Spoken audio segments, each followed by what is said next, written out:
আসসালামু আলাইকুম, কেমন আছেন সবাই? আশা করি সবাই ভালো আছেন, আমিও ভালো আছি। সো আজকের ভিডিওতে আমরা দেখব মূলত যে আমাদের স্পট যে আছে স্পট টুল এবং আমাদের যে ফেসের যে স্পটগুলো দূর করতে হয় কীভাবে। যখন আমরা ক্যামেরায় ছবি তুলি তখন দেখা যায় অনেক সময় আমাদের ফেসের মধ্যে অনেক স্পট দেখা যায়, সেগুলো আমরা কীভাবে দূর করব সেটাই দেখব।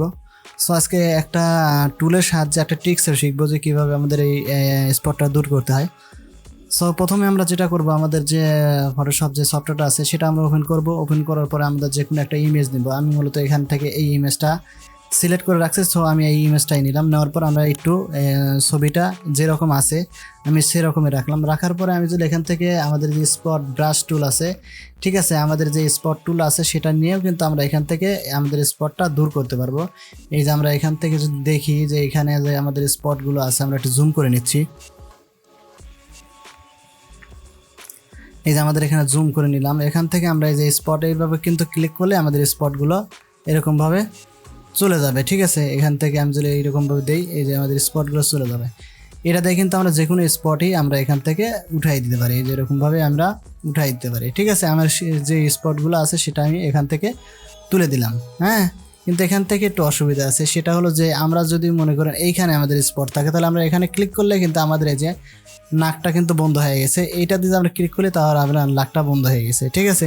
সো আমরা এই জন্য আমরা একটা ট্রিক্স ব্যবহার করব, সেটা হলো আমাদের স্পট যদি নর্মাল আমাদের ফেসের উপরে স্পট পড়ে, তাহলে আমরা স্পট যে ব্রাশ টুল আছে সেটা দিয়ে আমরা কাজ করলে কিন্তু আমাদের এই স্পটটা উঠে যাবে। কিন্তু আমরা যখন এইখানে ক্লিক করব তখন কিন্তু আমাদের কীরকম হয়ে গেল, ঠিক আছে, আমাদের চোখটা কিন্তু কীরকম হয়ে গেল। এখানে যদি ক্লিক করি আমাদের চোখটা কীরকম হয়ে গেল। কিন্তু আশেপাশে যদি থাকে তাহলে কিন্তু আমরা ওইটা কাজ করতে পারি না স্পট টুল দিয়ে।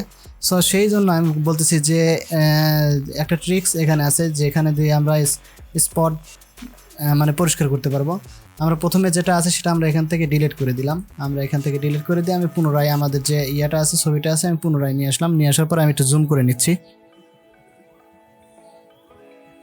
আমি একটু জুম করে নিলাম, হালকা হালকা একটু জুম করে নিলাম। নেওয়ার পরে আমাদের যে এই লেয়ারটা আছে এই লেয়ারটা আমরা কি করব, এখান থেকে এই লেয়ারটা আমরা ডুপ্লিকেট করে নিব। এখান থেকে আমরা এই যে আমাদের যে নিউ লেয়ার আছে সেখানে আমরা ছেড়ে দিলে আমাদের ডুপ্লিকেট হয়ে যাবে। আবার যদি আমরা এই লেয়ারটা সিলেক্ট করা অবস্থায় যদি আমরা কন্ট্রোল জে দিই তাহলেও কিন্তু এটা ডুপ্লিকেট হয়ে যাবে, ঠিক আছে। হওয়ার পরে আমরা যেটা করব, এখান থেকে আমরা ব্লেন্ডিং অপশনটা পরিবর্তন করে দেবো। এখানে নর্মাল আছে, এখানে আমরা যে এই যে আমাদের ভিভিড লাইট যেটা আছে সেটা আমরা দিব। এখান থেকে দেওয়ার পরে আমাদের ফেসটা কিন্তু একেবারে সেম অন্যরকম হয়ে গেছে। হওয়ার পরে আমরা যেটা করব, ফিল্টারে যাব। আমরা এখান থেকে ফিল্টার থেকে আমরা আদার্সে যে আমাদের যে হাই পাস যেটা আছে এই হাই পাস আমরা এখান থেকে ক্লিক করে দিব। ক্লিক করার দেওয়ার পরে আমরা এখান থেকে এইটা এই যে আছে এইটা আমরা কি করব, এখান থেকে যদি আমরা আগে যদি হাইপাসের আগে আমরা একটা কাজ করতে পারি, এই যে এখানে যে আছে ছবিটা আছে এইটা ধরে আমরা যদি কন্ট্রোল ধরে দিই তাহলে কিন্তু আমাদের ব্যাকগ্রাউন্ডটা একটু পরিবর্তন হয়ে যাবে। আমরা যদি একটু দেখি, এই আমার এটা কিন্তু পুরোটাই অন্ধকার হয়ে গেছে, ঠিক আছে। অন্ধকার হওয়ার পরে আমরা এখানে আদার্সে যাব। আদার্সে যাওয়ার পরে আমরা এখান থেকে ফিল্টার করব। ফিল্টার থেকে আমরা এখানে আদার্সে যে হাই পাস আছে সেটা যাব। আমরা এখানে যেরকম দেওয়া আছে আমি সেরকমই ছেড়ে দিলাম, ঠিক আছে। আমার যখন 20.8 দেওয়া আছে আমরা ওইটাই দিলাম। দেওয়ার পরে আমরা এখান থেকে আবার ফিল্টারে যাব। ফিল্টারে যাবে আমাদের যে ব্লার আছে সেই ব্লার থেকে গসিয়ান ব্লার যেটা আছে এটাতে আমরা 2.8 করে দিব। করে দিয়ে আমরা ওকে করে দিব। করে দিলে আমাদের কিন্তু এরকম আসলো। আসার পরে আমরা এটা কি করবো, একটা মাস্ক করে দেবো। মাস্ক করার জন্য আমরা যেটা করতে হবে, এই যে আমাদের যে ক্যামেরা আইকন আছে এই ক্যামেরা আইকনে ক্লিক করলে এটা মাস্ক হয়ে যাবে, ঠিক আছে। মাস্ক হওয়ার পরে আমরা কিন্তু ওই পুনরায় যেটা আমরা কাজ করছিলাম সেটা আমরা কিন্তু ওখানে করে রাখছি। সেটা আমরা কি করবো, এখান থেকে কন্ট্রোল ধরে কিবোর্ডের কন্ট্রোল ধরে আই প্রেস করলেই আমাদের যে পরিবর্তনটা হয় আমরা এটা দেখবো। তো কন্ট্রোল ধরে আমরা আই প্রেস করব। এই যে কন্ট্রোল ধরে আই প্রেস করলে আমাদের কিন্তু এরকম আসলো। আসার পরে আমরা এখান থেকে যে আছে সেটা হলো আমরা যে নিচের লেয়ারে আমরা যে সফট লাইট রাখছিলাম সেটা আমরা রাখবো। রাখার পরে এখান থেকে আমাদের এই যে ব্রাশ টুল যেটা আছে এই ব্রাশ টুলে ক্লিক করব। ক্লিক করার পরে আমাদের ব্যাকগ্রাউন্ড এবং ফরগ্রাউন্ড দুটো হোয়াইট এবং ব্ল্যাক রাখতে হবে।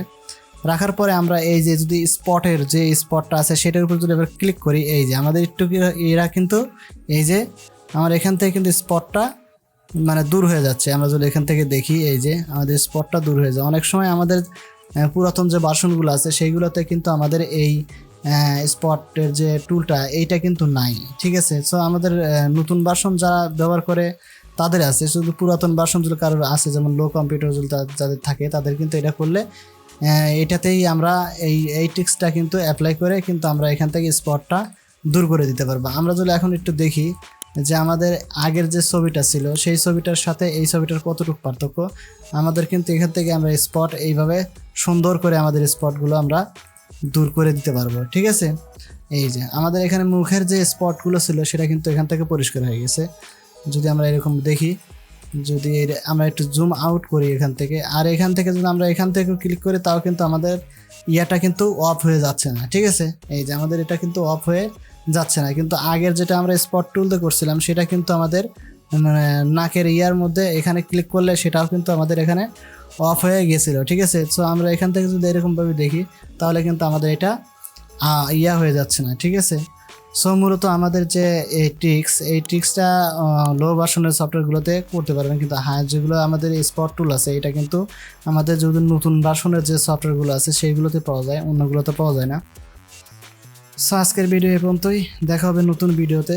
সে পর্যন্ত ভালো থাকবেন, সুস্থ থাকবেন, আর যদি ভালো লাগে তাহলে অবশ্যই সাবস্ক্রাইব করে দেবেন। সো আজকে বিদায় নিচ্ছি, আল্লাহ হাফেজ।